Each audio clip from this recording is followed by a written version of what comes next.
Hello guys, this is Chris and today I'm going to teach you basic editing using Adobe Lightroom. So let's get it started. So pili tayo ng ating photos sa ating album. Now, gusto ko yung kuha ko sa kalsada, sa street. Right here. So basically this is a street photography photo taken along the road. So, mahilig ako sa street photography. So, as you can see sa right panel, andito yung ating mga basic tools like crop, selective, and lahat ng basic tools na kailangan natin andito siya sa right panel. Scroll it up and down and then ito yung ating auto. Kapag clinic nyo siya, what it will do is it will automatically adjust the best exposure sa inyong photo. Kung medyo madilim siya, so liliwanag siya. So you can turn this all the way left and all the way right. So as you can see, lumiliwanag siya. So depende sa photo nyo, kung yung photo nyo is medyo madilim, increase the exposure. Kung medyo maliwanag siya, decrease the exposure. Alright? Okay, so dito naman tayo sa contrast. It will, give difference between the highlights and the shadows. So magiging mas dramatic yung photo mo with the right contrast. So, medyo bawasan natin yung contrast dito. Okay. So, dito sa highlights, so you can adjust the highlights all the way right, all the way left.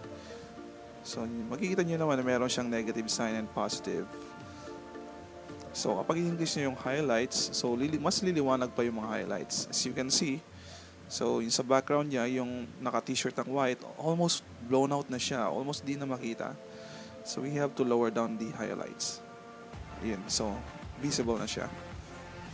Same with the shadows. Kung yung photo mo medyo madilim siya, marami siyang shadows, increase mo yung shadows niya para makita siya. Though, mind you, magiging visible din yung mga noise niya. Alright. So, I think okay na to. So, tamang shadow lang. Ganun din sa whites. Pwede mo siyang i-decrease and pwede mo siyang increase. Okay. Same with the blacks. Alright, so dito tayo sa temperature. So, pwede mo siyang gawing cooler look or warmer look. But since it was taken on a daylight, during daylight, so gusto ko siyang lagyan ng konting warm. And sa tint, gusto ko siyang lagyan ng konting green sa green side. There.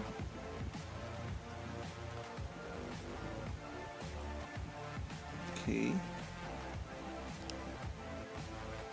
Saturation, so it will just boost the color of your photo. So, ayaw ko nang masyadong saturated. Gusto ko yung medyo kalmado yung kulay niya para hindi masakit sa mata.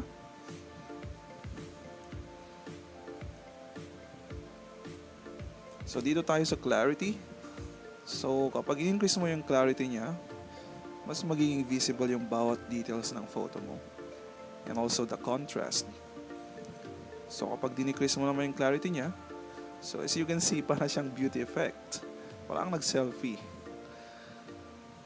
So, there you go. So, I think tamang clarity lang. Yung mapansin lang ng konti yung mga details.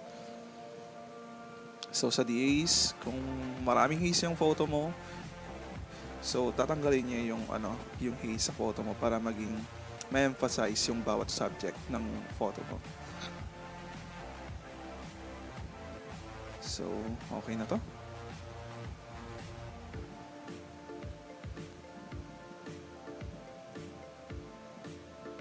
So, gawin natin siyang medyo artistic. Lagay natin siya ng konting vignette.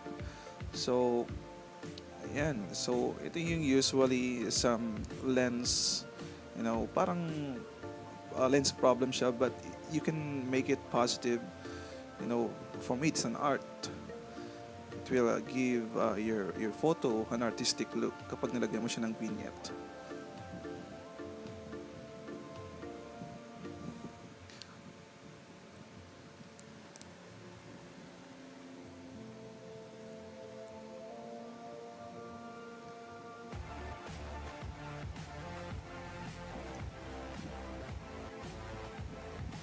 I think okay na to. So, wala siya lagyan ng konting grain. Some photographers, ayaw nila ng masyadong grainy, ayaw nila ng noise.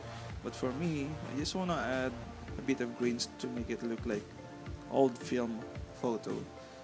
You know, yung mga unang film photos noon, marami silang grain. As you can see.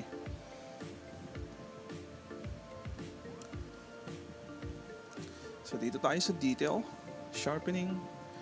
So gagawin niyang sharper yung bawat detail ng photo mo kapag in-increase mo siya pataas.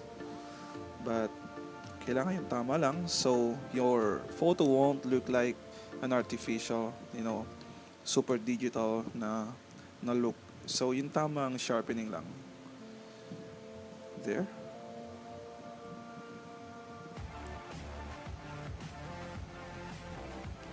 So sa detail, increase natin yung detail niya. So kung yung photo mo medyo kulang siya sa detail, pwede mong dagdagan, increase mo siya, but not too much para hindi siya maging magmukhang artificial. Now sa noise reduction, especially kung yung photo mo was taken during night, marami siyang noise. So kung gusto mo siyang tanggalin yung noise, pwede mo siyang tanggalin but not too much kasi magmumukhang selfie yung picture mo. So, matatamaan yung mga preserved details niya. So, yung tamang noise reduction lang. Okay? Alright. So, I think okay na siya. Tamang detail, tamang sharpening. So, let's move sa ating lens correction. Now, kung yung ating lens ay meron siyang problem like chromatic aberration, tatanggalin niya yung mga chromatic aberration and barrel distortion. So ito yung ating color profiles na available.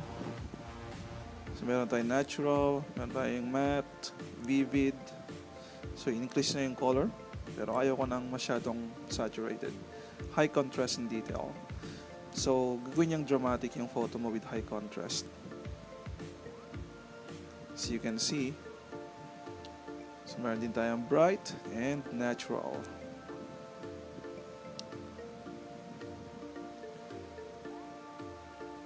Same here, meron tayong mga profile colors. So we have the favorite, basic. So meron din tayong artistic. So gagawin niyang medyo artistic yung photo mo. Meron tayong mga presets dyan. So mostly ang mga presets na ito, yung iba saturated, super saturated, yung iba in-increase lang yung highlights and then binoost yung shadows. Meron din tayong black and white. So black and white is napaka-best siya sa bawat photos na kuha sa street. Sa mga street photography, as you can see, nagiging dramatic yung inyong photo. Okay din siya sa portrait. Now, kung kuha ka ng landscape, mind you, hindi maganda ang black and white, especially kung colorful yung flower or kinuha mo yung isang mountain, pinicture mo isang mountain, hindi maganda ang black and white. So, meron din siya mga filter combined with black and white.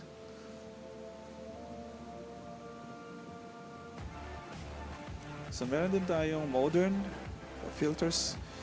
So as you can see, maraming options. Pero I think mas okay ito kasi medyo kalmado siyang tingnan. Hindi siya masyadong saturated. So yung iba ginagawang vivid yung profile, or I should say yung photo. So meron tayong vintage I should say.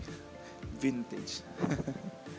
Alright, so itong vintage na ito, it will make your photo a little bit look like, photos taken from old days, like from 70s and 80s.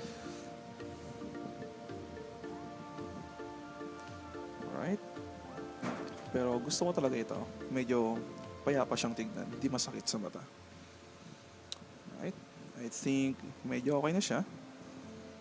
So yan yung before. As you can see, malaki ng difference after editing. So before, kitang-kita nyo yung shadows, hindi pa natin na-pull yung shadows. And after editing, ayan na siya. Super artistic na siya. So napakalaking difference. So very powerful talaga itong editing software na ito. So we can render this kung yung device mo is high-end siya. It will only take a few seconds to render this photo. Now, if your device is an old device, it may take, couple of minutes to render one photo.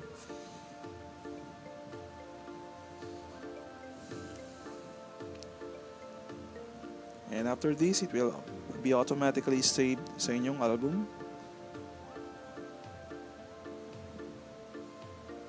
As you can see, it's taking time. Medyo old device tong gamit ko, so bear with me. Right there. So let's take a look sa ating in-edit na photo.